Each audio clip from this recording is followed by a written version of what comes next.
Di video yang sebelumnya saya menyampaikan bahwa salah satu cara meningkatkan SDM adalah dengan menerapkan 6 level berpikir atau disebut dengan taksonomi Bloom. Dan terima kasih buat teman saya yang udah meluangkan waktu buat kasih insight yang dalam di video saya. Honestly, feedback seperti ini tuh kayak fresh air di tengah deadline skripsi yang gak kelar-kelar, if you know what I mean. So, let's dive deeper ke poin-poin yang disampaikan sambil kita enjoy the ride, shall we? Yang pertama, kritik taksonomi Bloom.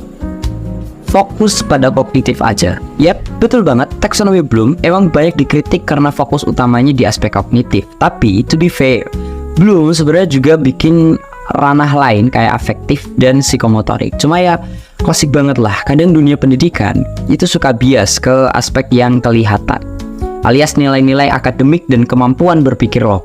Makanya, gak heran kalau afektif dan psikomotorik sering banget kayak terpinggirkan.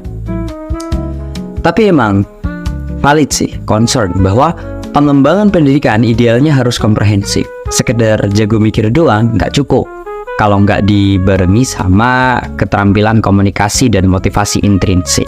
Kalau diibaratkan ini kayak pergi ke coffee shop fancy tapi cuma order air putih, nggak salah, tapi kok rasanya kurang afdol aja gitu. Yang kedua, pengembangan mahasiswa, IQ versus EQ dan SQ. Nah, masuk ke poin tentang EQ dan SQ. Ini deep banget sih. Kalau kita refleksi lagi, bener juga, lingkar Ormawa emang sering kali fokus di IQ, critical thinking, logical reasoning, argumentasi kritis. Tapi semua itu kayak jadi standar wajib buat survive di organisasi. Tapi di sisi lain kita sering lupa bahwa komunikasi itu juga seni, bukan sekedar urusan siapa paling pintar. Bayangin, kalau kita cuma fokus ngomong kritis tapi lupa cara ngomong yang tepat, itu tuh kayak kita lagi debat tapi akhirnya malah jadi toxic. Misalnya niatnya ngasih masukan tapi jadi roasting temen sendiri. Robert Sternberg bilang, kecerdasan praktis itu lebih dari sekedar apa yang kamu tahu, tapi gimana kamu tahu kapan harus ngomong, gimana caranya, dan apa yang harus atau nggak perlu disampaikan. Ini relevan banget buat organisasi mahasiswa karena sometimes the right words at the wrong time are still the wrong words. Kalau dianalogiin, pintar tapi nggak bisa ngobrol itu ibarat HP full spek tapi sinyalnya bikin frustasi. Jadi ya benar, mahasiswa juga perlu dilatih buat ngerti konteks kayak kapan harus serius dan kapan bisa santai. Gak semua situasi butuh critical thinking.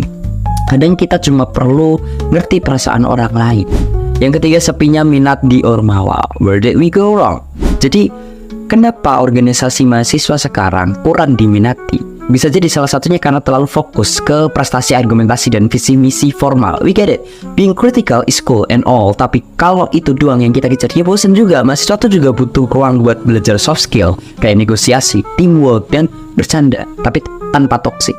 Ormawa yang ideal itu bukan cuma tepat buat adventure of intellectual discourse, tapi juga buat grow as a person. Sayangnya, kadang-kadang kita lebih fokus bikin proposal kegiatan daripada ngajarin gimana cara bikin suasana rapat jadi nggak tegang. Padahal EQ dan SQ justru jadi kunci buat bikin lingkungan yang nyaman dan engaging, biar anggota nggak merasa kunci dan malah cabut ke circle yang lain. Kalau boleh jujur, organisasi yang cuma ngajarin cara menang debat tapi nggak ngajarin cara memahami orang lain itu ibarat nonton Netflix tapi nggak punya akun premium. Menyenangkan sesaat tapi nggak sustainable. Yang keempat, membangun komunikasi dalam Ormawa, fun and effective. Nah, soal komunikasi praktis yang dimention, totally agree. Di organisasi itu bukan cuma penting buat ngerti kapan dan gimana ngomong, tapi juga apa yang enggak perlu dibilang. Kadang terlalu jujur juga bisa jadi bumerang. Orang-orang kayak Sternberg udah ngingetin soal pentingnya komunikasi terstruktur, biar kita nggak cuma nyampein pesan tapi juga bikin orang lain merasa didengar. Kuncinya balance antara serius dan fun. Nggak semua diskusi harus formal kayak lagi sidang kabinet. Kadang-kadang bercanda bisa bantu banget bikin suasana cair. Misalnya lagi rapat tapi udah pada tegang. Gimana kalau kita break dulu biar nggak ada yang burnout kayak tugas akhir. Ada yang usul ide tapi kayaknya kurang cocok. Jadi kamu bagus banget tapi mungkin cocoknya buat timeline di tahun depan. Kuncinya komunikasi yang baik itu kayak copilate, strong but smooth. Yang kelima, closing thoughts. let's grow together. Jadi dari semua insight yang disampaikan, saya rasa balance adalah kuncinya. Antara IQ, EQ, dan SQ, antara serius dan fun, antara belajar berpikir kritis dan belajar jadi manusia yang baik.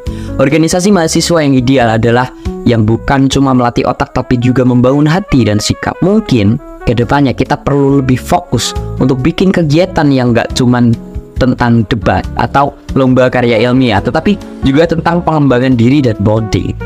Karena pada akhirnya yang bikin kita stay di organisasi bukan cuma ide-ide cemerlang, tapi juga koneksi emosional dan rasa nyaman. Terima kasih banyak buat masukannya. Beneran, ini tuh kayak critical thinking with a touch of empathy. Semoga obrolan ini bisa jadi langkah awal buat kita semua biar bisa nge-reframe tujuan Ormawa, biar lebih inklusif dan meaningful. Anyway, kalau ada ide lain atau mau diskusi lebih lanjut, feel free but reach out lagi ya. Siapa tahu nanti bisa bikin collaboration project. Who knows? Yaudah gitu aja, makasih.